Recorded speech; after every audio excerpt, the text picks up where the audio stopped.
Okay, welcome back, folks. Today's video is going to be very different from the other videos that I've posted on my channel so far, partly because it's not a computer game, it's a miniature war game.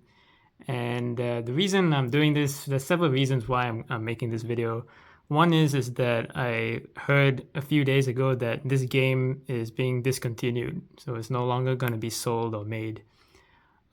Second, it was partly to do with my previous video that I did on Scramble, the Battle of Britain, which is a turn-based three-dimensional dogfighting World War II war game. And in it, I mentioned and referenced this game as one of the games that I talked about regarding the game mechanics for a turn-based dogfighting war game.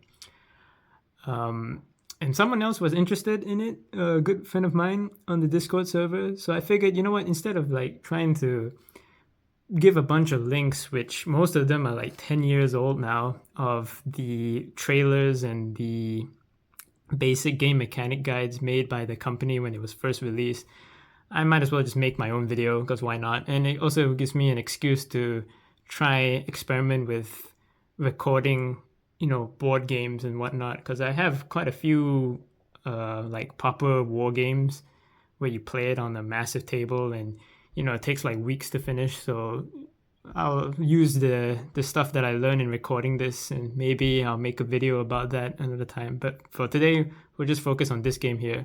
So the game is X-Wing, the miniature game. And man, I should have checked when it was first released. I'm pretty sure it was released back in like 2011, 2012, somewhere around there, a decade ago at least. I know that the first World Championship was held in 2013, so it's got to be around about there. So yeah, the game has been going on for a very long time. It's been through 2 editions. The equipment and stuff that you're going to see in this video is from the 2nd edition. That's because I left all my 1st edition stuff back at home in Malaysia, so I don't have that with me. What I have with me currently on hand is my tournament setup. So these were the ships and equipment and cards that I would have had if I were to continue playing it competitively, because this is one of the few games where I was actually good at, that I actually liked to play, that I really, really loved the game mechanics. And I brought it with me to uni because in the UK, there were much larger tournaments being held here. So I intended to, continue playing the game. But of course, in 2020, a little thing happened, which I can't mention on YouTube for reasons, which basically killed the game for me, partly because, unlike computer games, miniature war games or war games in general, it all depends on the people that you play with. It all depends on the community. And the X-Wing community back in Malaysia and around Southeast Asia was a great community. It was all basically, older, mature guys in their 30s plus on. And me being, 16, 17 at the time, it was a great experience to be surrounded by older fellas, because, they know more things than you do. And that meant that the games that you got to, they were at a very highly competitive level, but at the same time very mature. There wasn't any like shit posting or shit talking or anything like that. After every game, you shook hands and we talk about what happened in the game. You'd have a small after action report with your opponent, and then you walk through what happened in the game. That's how you learn and improve. Coming over to the UK, it was a little bit of a culture shock, because most of the wargamers that I met were all younger. So there was a more casual, relaxed side to it, and at the same time, it wasn't quite the kind of environment that I was looking for. But yeah, that's how that happened. And as far as I know, most of the communities that played the game pretty much died off after 2020. If you couldn't get together to play and for 2 years in some parts of the world, then that's the end of the game. Games like these have to rely on the community to survive and to, grow and thrive. It's not like online where, you have servers. So long as the server is running, then people will be able to play the game and the communities will still be able to survive. And you also have a much larger connective ability when you're playing online, because you can always just play with people from all over the world for miniature games, you just have to rely on your local community of where you are. Some people, they really like the game, and I know some of these people, they take the time to travel out of town during the weekends to go play matches. Those are the more dedicated types. But yeah, that's how it worked out. But yeah, I figured I'd just talk about the game itself. And I just realized I've been talking on for about 5 minutes. Yeah, this video is going to be very long because unlike computer games, you know, I have to actually talk about the mechanics and explain them. I can't show them in real time by clicking on a button or anything like that. But yeah, okay. So X-Wing, it's a Star Wars dogfighting war game. So it's all revolving around starfighters. And here you can see I've got a T-65 X-Wing. This is the OG version, not from the sequel trilogy. And I've got an A-Wing here, which is, I think, first shown in Return of the Jedi, pretty sure. But yeah, the X-Wing here is your main superiority starfighter, and the A-Wing here is the lightweight interceptor. It's getting into the technical details, but these are the two that I'm showing for now. And these are the two that I'm going to use to demonstrate all the core game mechanics. So the way the game works is that you have 2 players. You can play with more, but for the tournament competitive side, the normal standard variation, it's between 2 players. So each player spends time making a squadron. So a squadron comprises of several ships.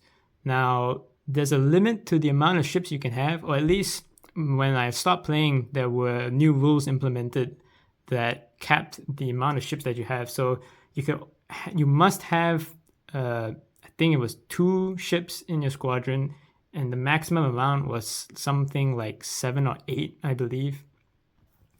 The squadron that I always, or the list as how it is identified with, that's the vocabulary for war games. It's the same like 40K. You have a list, which is basically the army, or in this case, the squadron you had, comprised of pilots. And in this case here, I've got the corresponding pilot cards to the ships here. So on the right-hand side, this isn't just a normal X-Wing. This is an X-Wing piloted by a fella called Wedge Antilles. And in the game, he is the best X-Wing pilot. So here I have his card, if I can get it to focus. Yeah, so there it is. So you have the name at the top there. You have the flavor text at the bottom, which is his call sign or his designation during the films. You have his pilot skill over here. The text here is his special ability. So this one here, at the time that I was playing, was the most offensive ability available to the rebel faction. By offensive, I mean this guy right here is the guy you use to attack. If you really want someone dead, this is the guy you use to shoot at him. So you have that. Along the lines here, you have the actions available to him, and you have the stats. So this is his attack, this is his defense, this is his hit points, and this is his shields. The attack and defense is very simple. These numbers just tell you how many dice you are allowed to roll when you're making actions in combat. And the health and the shields is just health and shields. 1 point of damage will just take away one of these. For the actions, we'll come back to that later on. But yeah, this is a pilot card. So if you're a player, you first pick a faction. I should have mentioned that. In this case here, the faction I mained was the Rebels. You have the Rebellion, you have the Empire, you have the Scum and Villainy, which is sort of like, you know, your bounty hunters and smuggler type folks. Later on, they added the prequel faction. So you had the Republic and the Separatists. I never touched any of those. I had to run it on the budget, so I only had the Rebel faction, and I only have a handful of ships basically. But yeah, you pick a faction, then you make your squadron, which is comprised of these cards here, which correlate to one of these miniatures that will conduct the fight on the battlefield. So you create a squadron. In this case here, I've got 2 ships that I'm going to be talking about. So this is Wedge piloting the X-Wing. There are other normal generic pilots. Let me get one out here. I need to take them out of their card sleeves because of the light will reflect on them a lot worse than how it is right here. Here you have a generic guy, so the Red Squadron veteran. So you can see that the only differences between the unique and the generic is just the pilot skill, which is the orange number in the top left corner, and the text. In this case here, the generic guy doesn't have any special abilities. It's just the flavor text. Whereas Wedge here has his special ability. All the stats are the same. So all of the action abilities on the right-hand side, they're all the same. And all the stats at the bottom, they're all the same. So that's how that is. For the A-Wing here, I have a generic pilot. This is the weakest one. The text here at the bottom, these are special abilities that are to the ship itself. So a little bit confusing there, but pilots have their own abilities and the ships themselves will have their own abilities. I won't get too much into the details because I'm just going to try to cover the base core mechanics here. But yeah, that's the thing here. And so you can see the A-Wing compared to the X-Wing is a little bit weaker. It has less hit points and less firepower. It is more maneuverable, so it has a higher defense rating. And in terms of actions, it has far more actions available to it. This, of course, is trying to show that the A-Wing is capable of doing more things because it's an interceptor. It's not a space superiority starfighter, so it's more maneuverable. It can do banks, barrel rolls, this, that, and the other.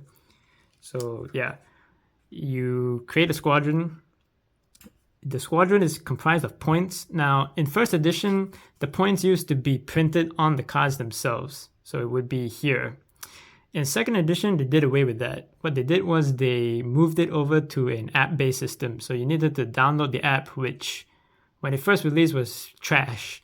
And quite frankly, I'm not entirely sure if they actually fixed it, but it was a big problem. People just ended up using third-party apps for it because you didn't necessarily have to use the app from the company itself, because they would always, at the start of every season, post online a hard copy. I'll say hard copy. It was always soft copy, but a whole list of just the numbers, the raw numbers themselves. So you weren't forced to actually download the shitty app.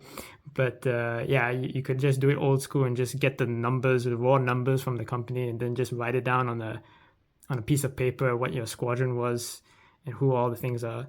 But of course, naturally, if you're getting a unique pilot, it would cost more than a generic pilot. So this was the decision that you made when you made your squadron. You had to pick the pilots and you picked the starfighters that you wanted to have in your squadron. And there was a certain limit to the points that you had. There's a max amount.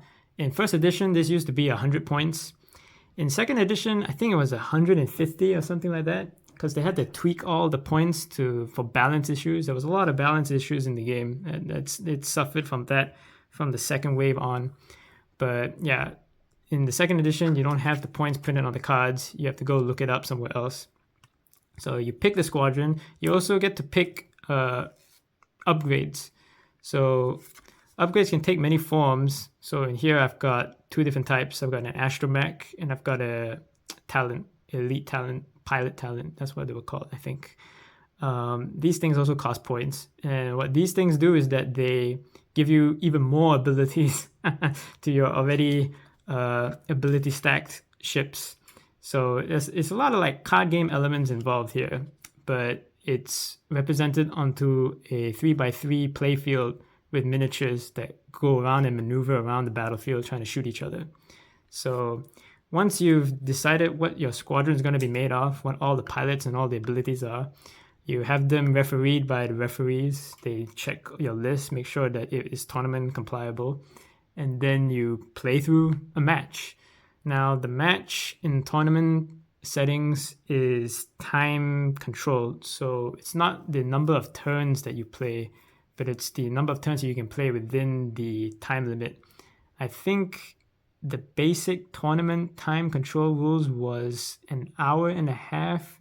Don't quote me on that because I haven't played this game competitively or casually in almost 4 years now. So most of my rule knowledge is kind of rusty, so I probably will be making mistakes here, but that's not the point of it. The whole point here is just to go through the core mechanics of the game just to show it to my friends here.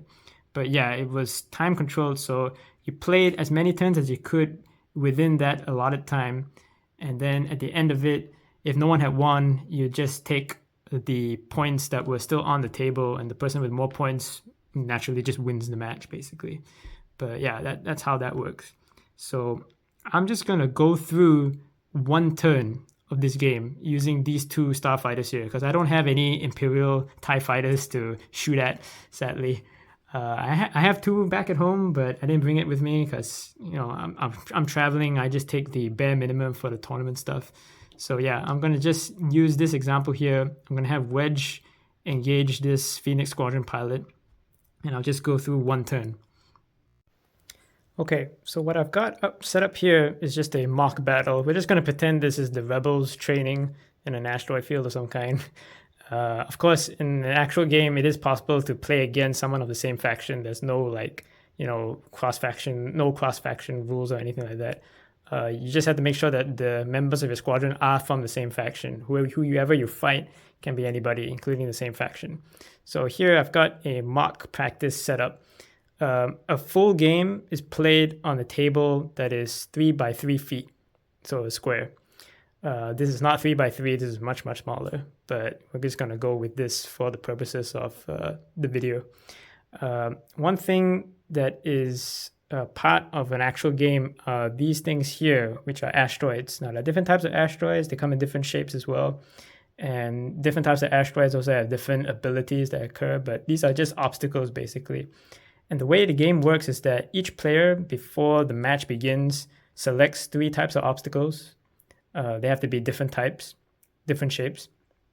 And whoever has the initiative, which is determined at the start of the game, places the first obstacle. There are rules to the obstacle, so there's certain, you can't place it too close to each other. You have to measure the range. This is a range ruler, so it's cut up into 3 different sections. So they're all equidistant here. So range 1 to 3 is usually the maximum. If you play larger games, then you have special rulers for different types of weapons, but this is the basic range ruler.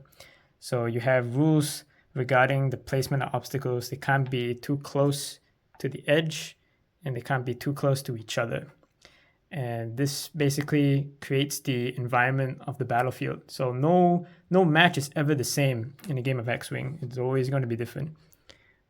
So players take turns in placing obstacles in the way that they want. There's a whole meta and a whole strategy to that.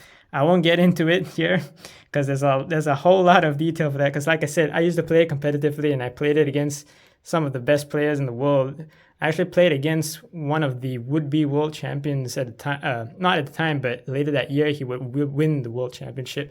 And I played against him and his friends as well in the national tournament in Malaysia. So yeah, the skill ceiling of the people I played up against and held my own. I didn't win, but I also didn't lose badly, and I actually got quite high in the rankings of the tournaments. So yeah, I know some things about the game that most people don't. But yeah, that's the basic things here regarding terrain. Here I've just randomly placed 2 on the map just so that I can explain some of the core mechanics there. But yeah, at the start of the game, you place down the obstacles. Then what happens is that both players start placing their units in their deployment zones. In this case here, I've gone for a opposite type deployment zone. So we've got the A-wing guy over there in the top left corner, and Wedge in the bottom right here. So they're just going to face off like that. You can orientate in your deployment zone however which way you want. But just remember, if a ship flies off the map board, he's dead. He's gone. So you just need to keep that in mind. So players will place their units in the deployment zone, and then the game begins.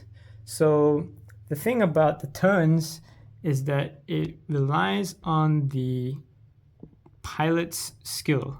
So that's that orange color number in the top left corner of the card. So in this case here, the Phoenix Squadron pilot has a skill level of 1.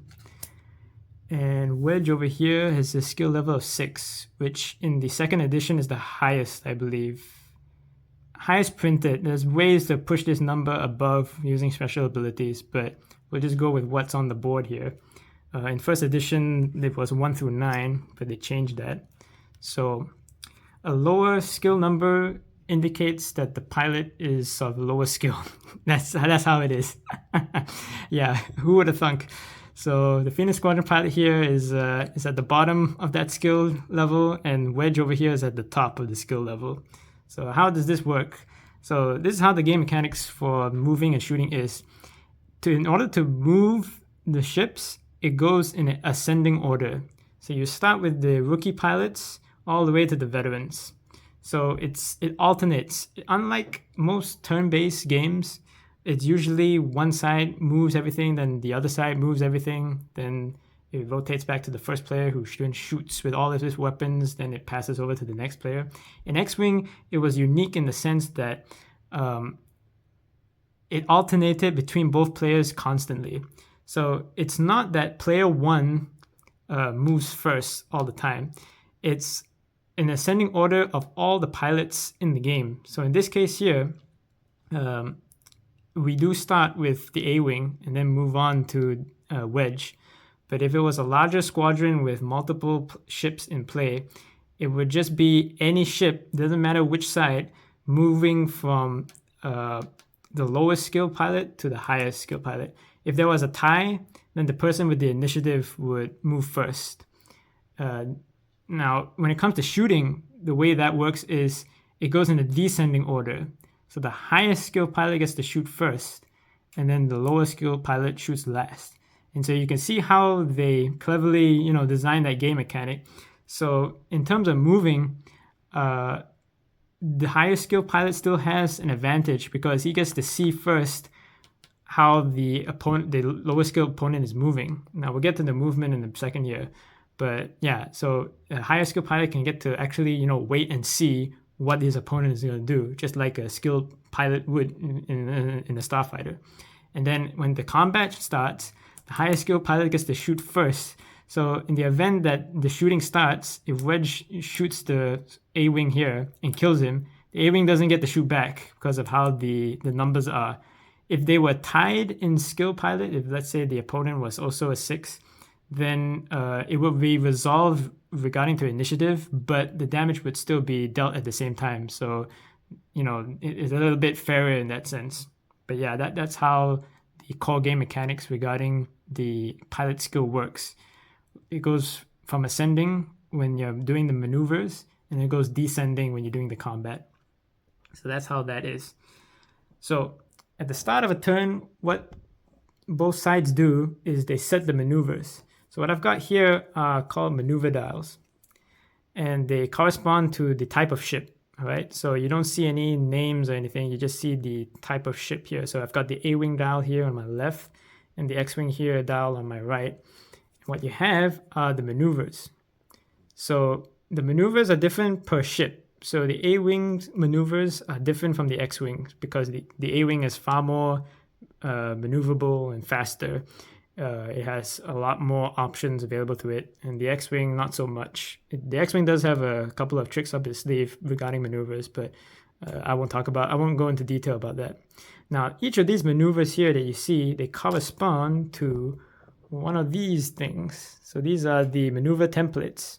So you can see here, 2 straight, that corresponds to this template here, 2 straight. So at the start of the turn, both players, they set the maneuvers for all of their ships and then turn them face down. So the opponent does not know what the enemy is doing, all right?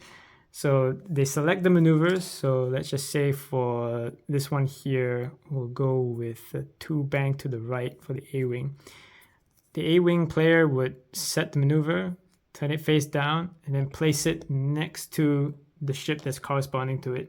So if he was playing in a much larger squadron, which, in a normal match you just have the corresponding dials to the corresponding ships, just select the maneuver, put them face down, and put them next to the ship that you intend to move.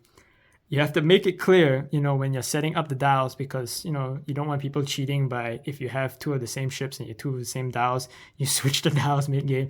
People have done that, mind you. There have been recorded instances in competitive play of people doing that. But yeah, you have to make it clear to you and your opponent which dial is set to which, and everyone, there's a referee on hand.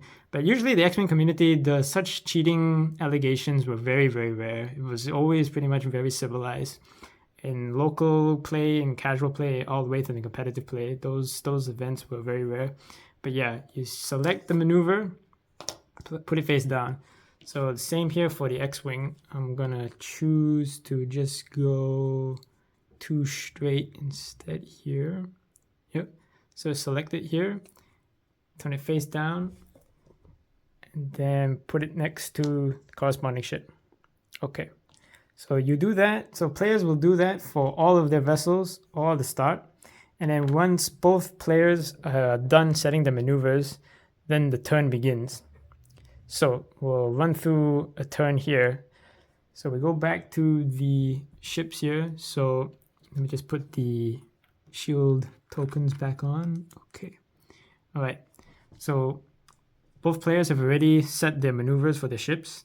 Now we start the turn. So the first phase is the movement phase. Technically, there's a couple of phases in between, but I'm going to water it down for this video and just keep it to the absolute bare minimum basics. So we start with the movement phase. So as I said, it starts with the ascending order. So the Phoenix Squadron pilot gets to move first. So what would happen here is that the A-Wing player would reveal the dial, because remember, at this point in time, the opponent doesn't know what's going on. So at the start of the turn here, with the lowest skill pilot, he will reveal the turn. So now is the only time when both players know what's going on. And it reveals a 2-bank maneuver. So we take the corresponding maneuver template, which in this case is the 2-bank here. And I'll try and zoom it in here, but if you can see, at the bottom of these templates here are these nibs and stuff. And what that does is that it lets you put the maneuver template into it. So normal etiquette for doing this is that you have one hand hold down on the ship. You have the other hand put the template on. And let me just remove the camera here. Yep, then you hold down that. Then you take the ship, and there are notches at the back end of the template as well.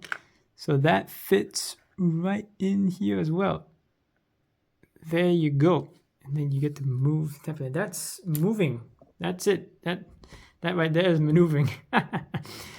So select the maneuver that you want to do, and then you use the corresponding template to move the ship as such.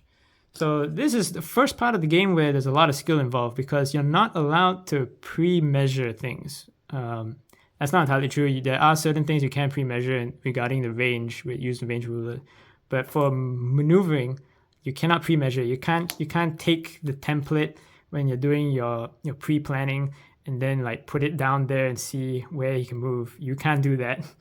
That's illegal. And the reason and the thing about that is that if you're not very good in your spatial awareness, that's where the obstacles come into play. So if you land a ship on an obstacle, bad things happen. And if you put a maneuver template over an obstacle, that also counts as the ship moving through an obstacle, and then more bad things happen. But we'll talk about that in detail later on. But for now, that's how movement is done in the game. You select the dial, select the template, place it on the corresponding notch areas, and then just move it. Done. So immediately after a ship does a maneuver, he can take an action. So I'll just talk through what all the actions are. Now, there are a lot more actions than the ones listed here, but I'm using the A-Wing because these are all the basic ones. These are the core ones that you will find very commonly across all types of ships. So in this case here, you have the focus action, which is a token, this token here. The focus, the evade, and the target lock here. These actions help you with your dice rolling when the shooting starts. The focus, and well, we'll get into more detail regarding what the actual things are. But yeah, these first three actions here, they help you with your dice rolling. The last two here are extra maneuvers. This is a barrel roll and a boost. So these are what are called post maneuvers. There was actually a proper term for it, but I can't recall what the actual term is. But basically, you get these here templates, which are the short one maneuver templates. And basically, as I said, you get one action. So if I wanted to, I could take the barrel roll action, which is basically allows me to maneuver the ship after I've done the initial dial maneuver. I could then move the ship side to side. So in this case, a barrel roll to the right will look something like that. So yeah, post maneuvers. Okay, there. Or if I wanted to, you could use the boost icon here, which allows you to move it further forward than what you would initially be able to do. So you can either move it one forward or one to the left or one to the right, as such. So those are the actions available there. In this case here, what I'm going to do is I'm going to take a barrel roll to the left. So if you can see here, I'll try to get it close up. You can see on the templates here, you have these lines. So basically, it's there to help you line up the lines, basically. In second edition, I think there were special rules because in first edition, you didn't have these lines on the templates or on the ship bases. Which meant that people could do like a lot of weird, funny things where you could just place it at awkward edge lengths and then maneuver it at different lengths as well. And that screwed up things because if you weren't able to place it, let's say there was an obstacle here, you're not allowed to maneuver that. You can check. And basically, players could cheat by trying to cheat by checking when they know that they can't make the maneuver. But then when they try to put it back without these guidelines, they could shift it further forward or further back to get out of range of things. So that was a thing back then. But yeah, but in this case here, we're just going to line it up with the middle line here as it should. And you can also do it at the furthest back or the furthest forward. So there's 3 positions basically. So I'm just going to do it over here as such. Okay. So we've done a barrel roll, so that's the initial action. But of course, if you pay attention to the special ability here, you have vectored thrusters, which is unique to the A-Wing. So after I perform an action, I can perform a red boost action. So I'm just going to do it for the purposes of the example here. I'm going to boost the A-Wing forward to the left here as such. And what a red action is, gives you one of these things. So this is a stress token. And stress tokens are pretty bad. So long as the ship has a stress token, he can't do any action. So at this point in time, if I were to do another maneuver after this and I'm not able to get rid of it, I can't take actions. I have to get rid of it. Now, the way you get rid of it is you do a green maneuver, or in second edition, they call it blue maneuvers. They change the color. So any arrow icon maneuver on the dial that's blue, I have to take one of these actions, these maneuvers in the next turn to try get rid of this stress token. Because this stress token will stay unless you get rid of it. You can get rid of it through the maneuver or certain special abilities. But won't get to that in this video here. So yeah, so that's the A-Wing pilot's turn done.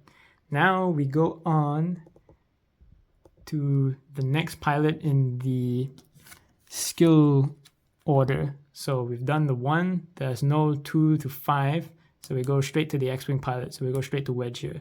So he pilots skill 6. We reveal the maneuver for him. So in this case here, it's a 2 straight.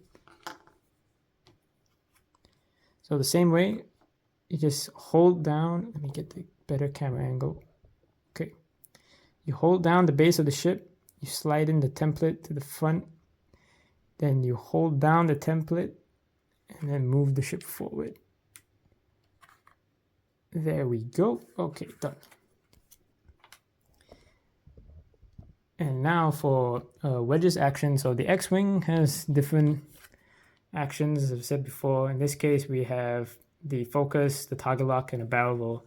In this case, I'm going to take the target lock just because. And the way that works is that in the old version, you had these tokens here, so you had corresponding letters.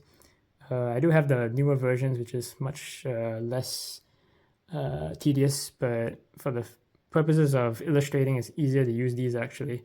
So we apply the blue H lock to the X-Wing and the red H lock to the A-Wing. So this is how we keep track of which ships have target locks on which other target ships. So Wedge here has a target lock on the A-Wing. It's corresponding to the letters and the colors. So that's that.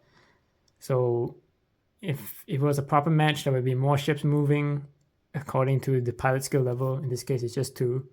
So after all the ships have done their maneuvers and taken an action, then we go into the combat phase, which is where the range ruler comes in.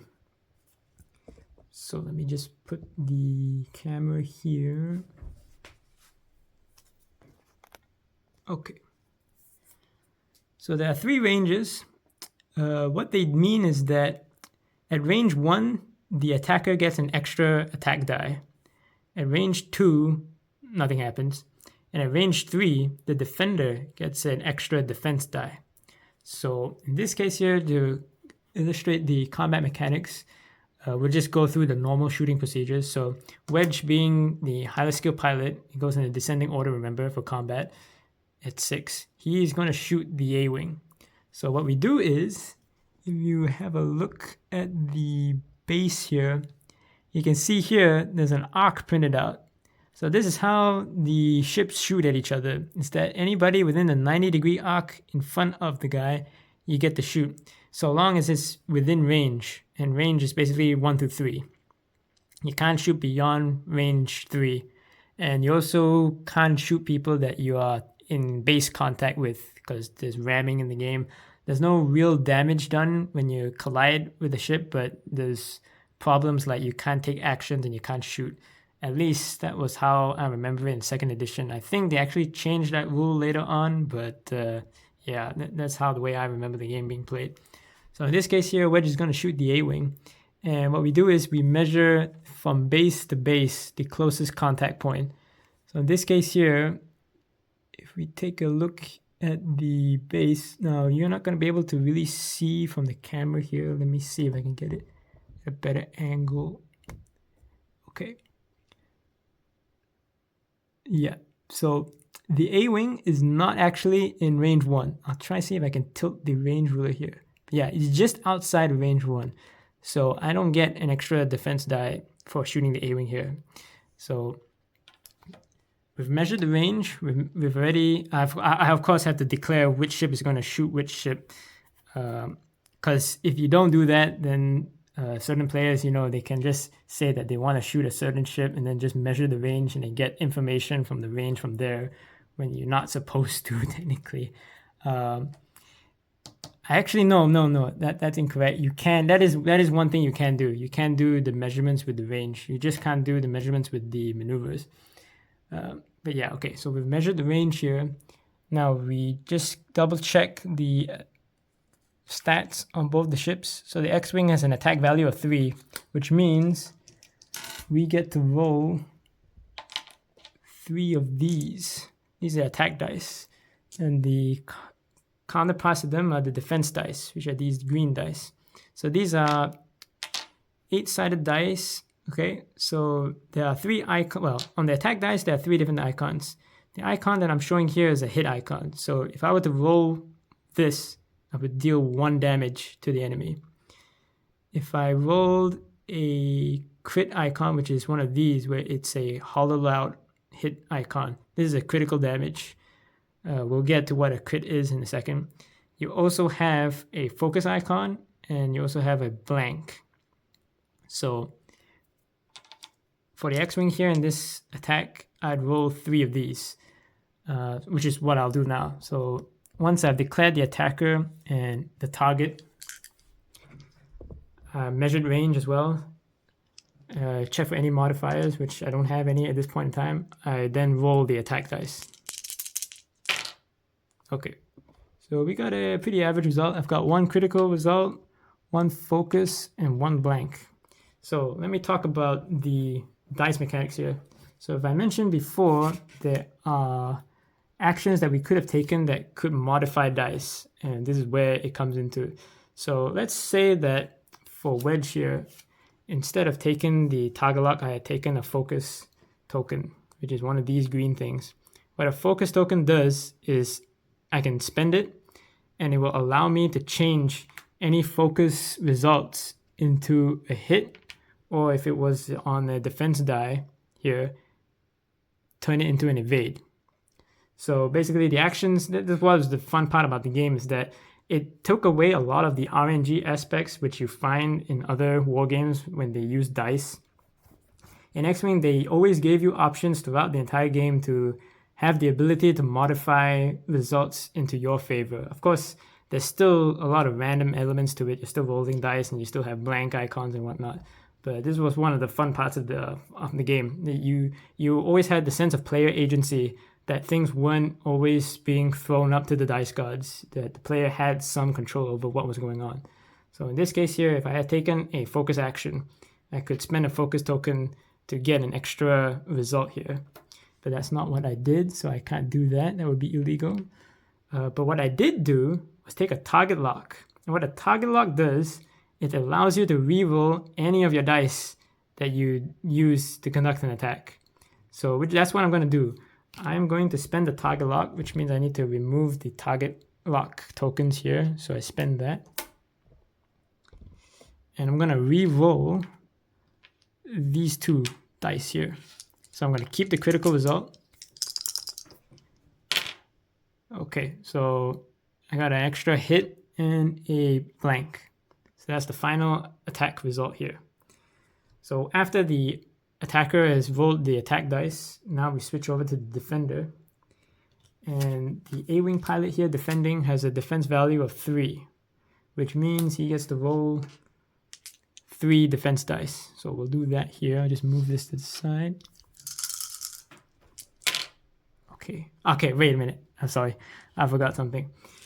You forgot Wedge's ability. This happens a lot. When performing an attack, the defender rolls 1 fewer defense die. So normally the A-Wing would roll 3, but he doesn't. In this case, he only rolls 2. So, well, I'll re-roll that. Okay, there we go. So we have a defense and a focus icon.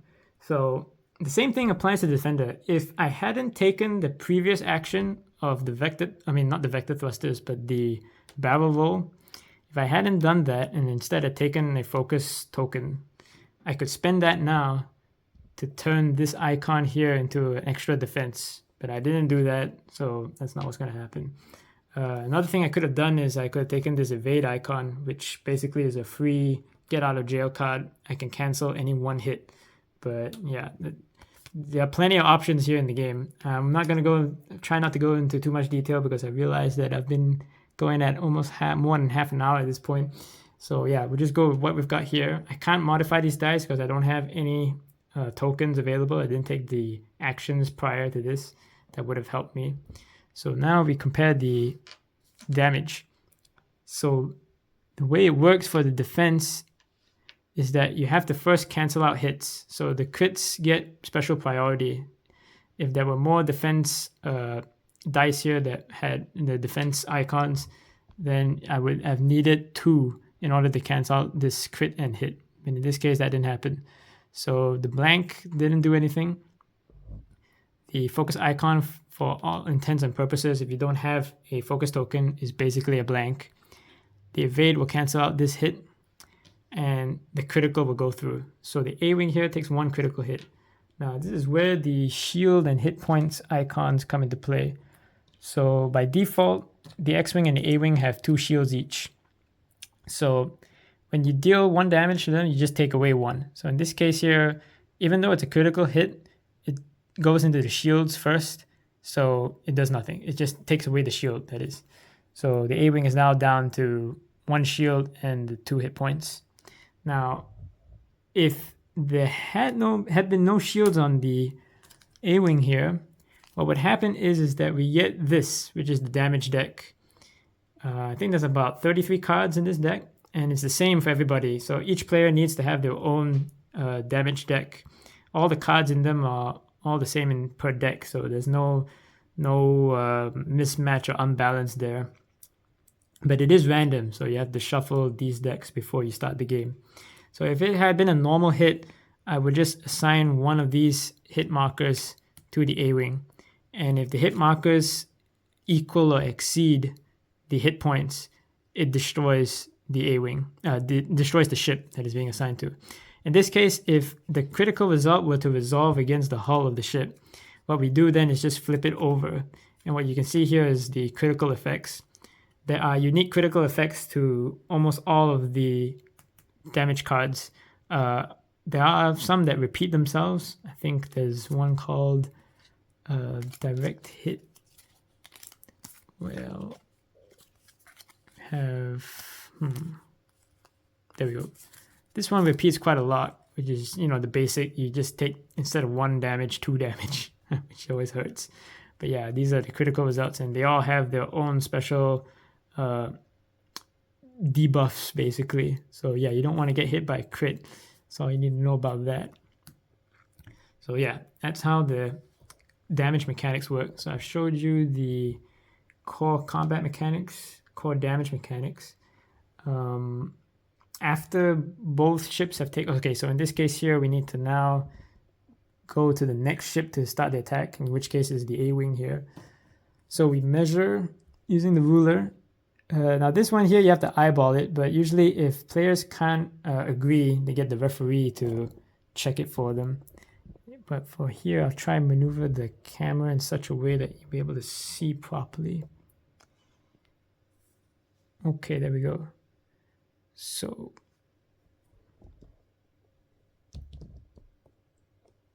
now you're not going to be able to see from your point of view, but I am double checking here. So we just line up along the line here, and it does overlap the X-wing. So the A-wing does have an arc of fire on the X-wing. Then after you measure the arc, you just measure the range, which we don't need to because we already measured the range from the X-wing to the A-wing. It's in range 2. So the A-wing now gets to start its attack. So the A-wing attack value is 2. So we get 2 attack dice. We roll that. And we get nothing. Well, that happens. In the event that it did hit, then we just roll the defense dice, which the X-wing has a defense value of 2, and then we resolve the combat in the same way that I described earlier.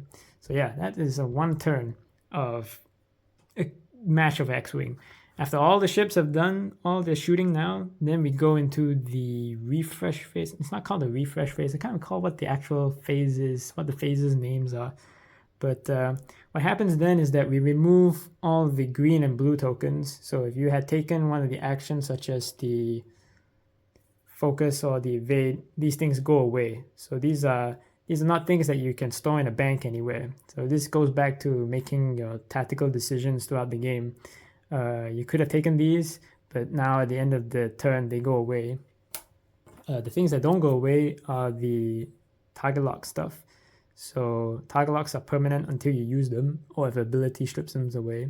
There are a couple of other abilities that are also semi-permanent until you use them, but we're not going to go into that detail.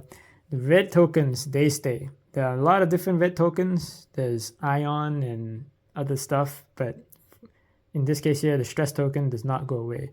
So if we continue the match here, the A-wing pilot now needs to make the decision. Does he want to try and get rid of it, or just try for more riskier maneuvers and forego actions, which is a bad thing. Actions in this game basically can turn the tide of an entire battle.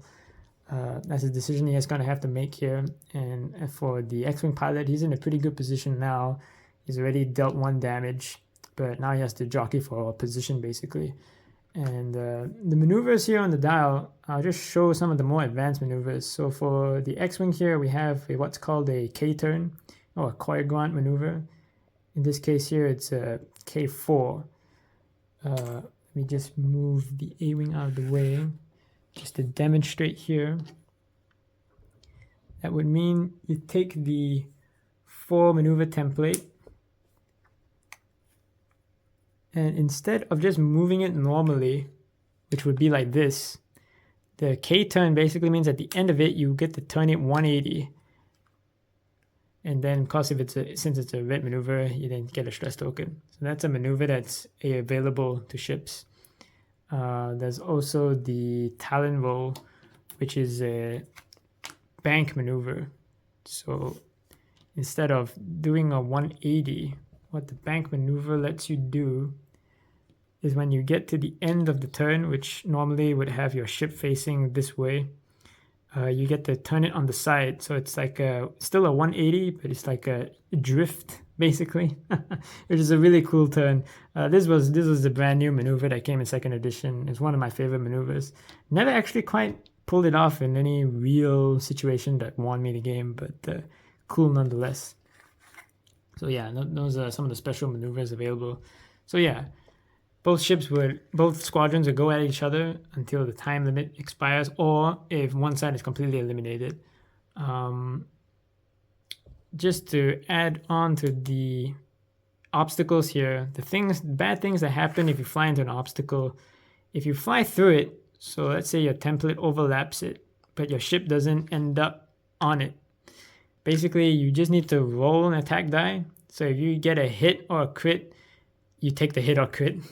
But also you don't get an action at the end of it because the pilot is too busy trying to avoid the obstacle. He doesn't get an action at the end of that turn.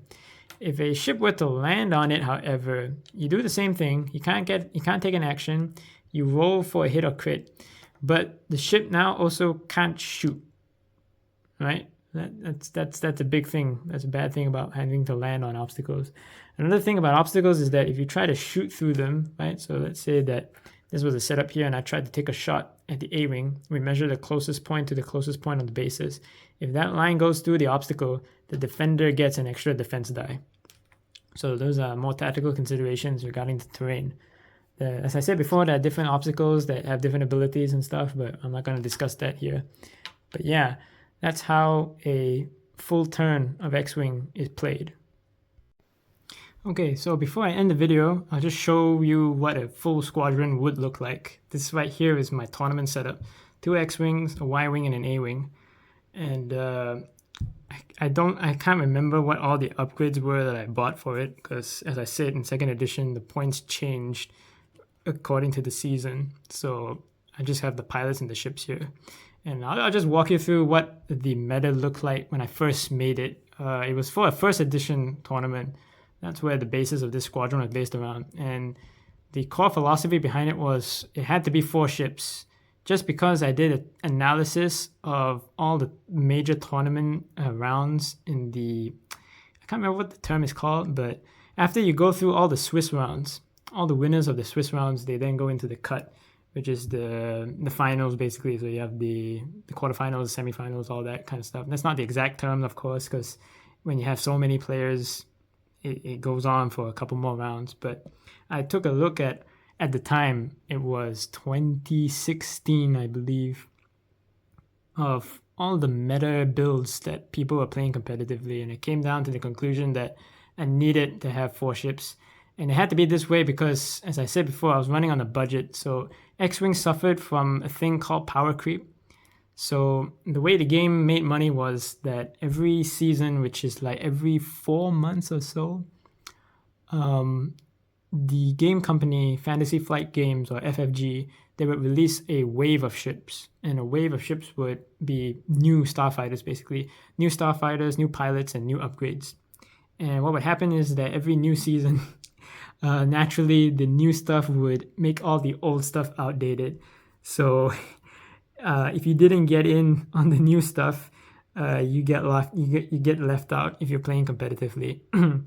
I had to make do with what I had because I was on a budget, and I only had wave 1 through 5 ships at a time where it was already at wave 9 to 10.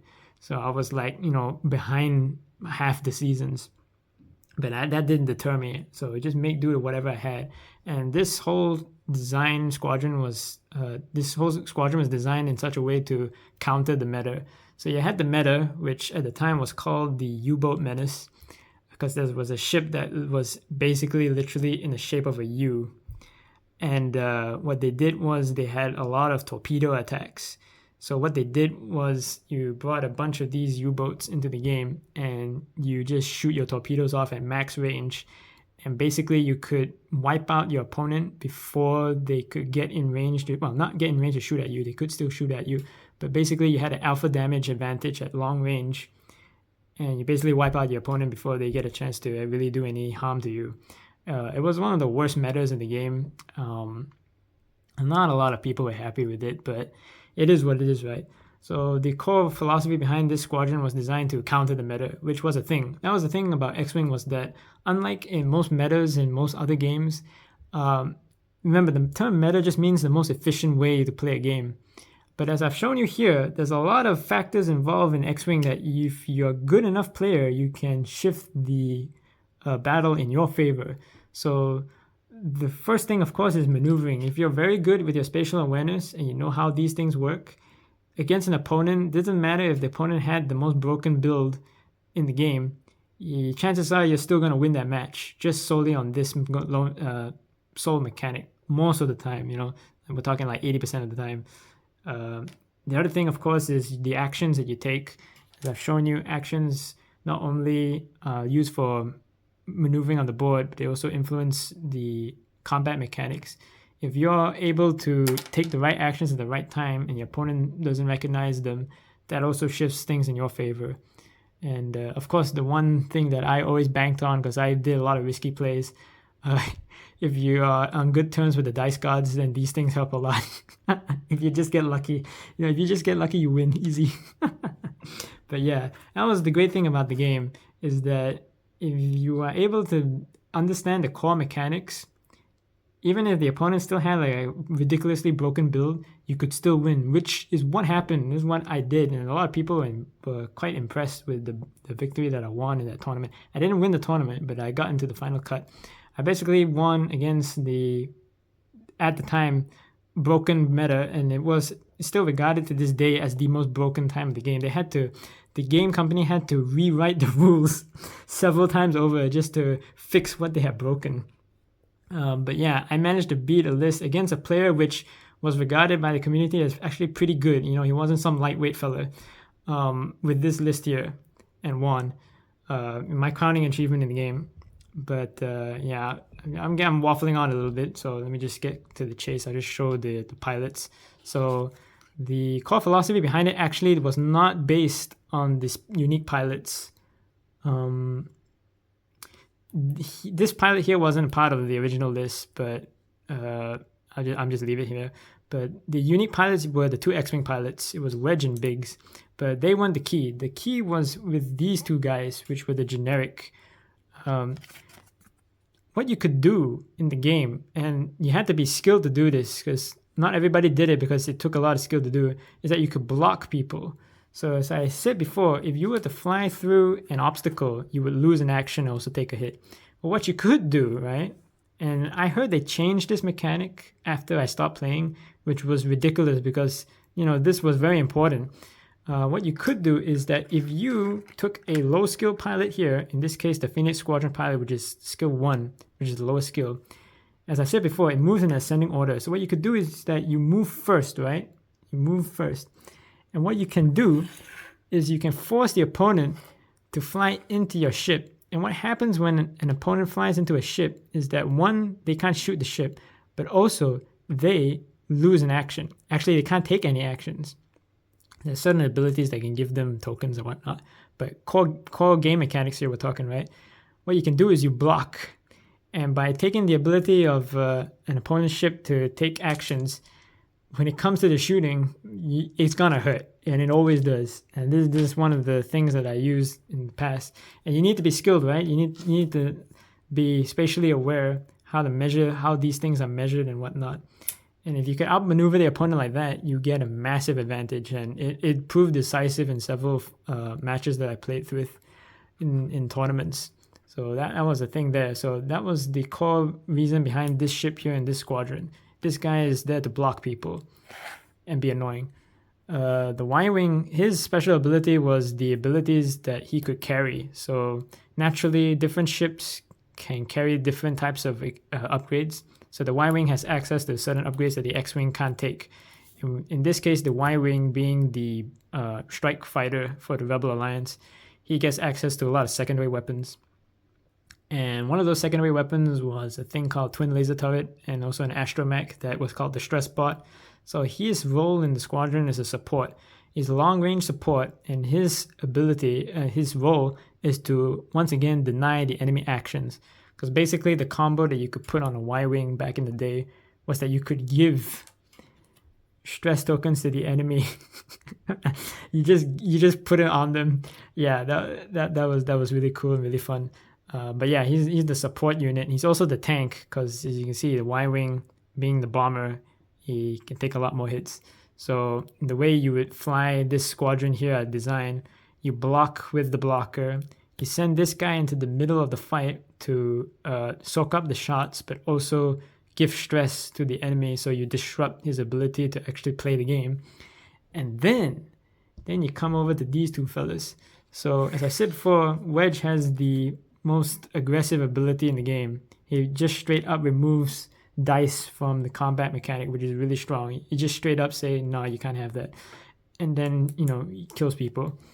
Biggs here, his sole purpose is to keep other people alive. That's what his special ability is to take the heat off other people. So if someone around him were to get shot, he could take the damage. Instead of it being assigned to the supposed target, he can take the hits himself. I just realized I've been pointing to the wrong ship here. It should be like that. But yeah, so you had the blocker to disrupt the enemy. You had the support unit to take shots and disrupt enemy.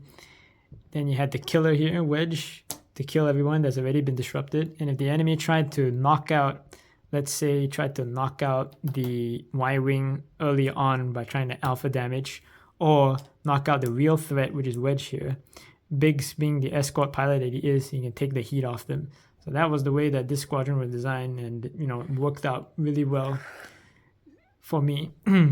Played through 2 tournaments with this, and yeah, was able to go against lists that I had no business trying to fight with. No sane person in a tournament would have taken any of, well, at the time would not have taken an X-Wing, that's for sure. The X-Wing got put out the meta really early on. It was ridiculous. Despite the fact that the game is called X-Wing, the X-Wing was the first ship to get completely phased out because of how weak it became after all the expansions. That was a running joke in the community. But yeah, that was the general gist behind it. There was a lot more depth to it because, there's far more mechanics that I haven't explained. But yeah, that's the general idea behind X-Wing. And yeah, there won't be another game like it for a long time, I don't think. So yeah, thanks for watching.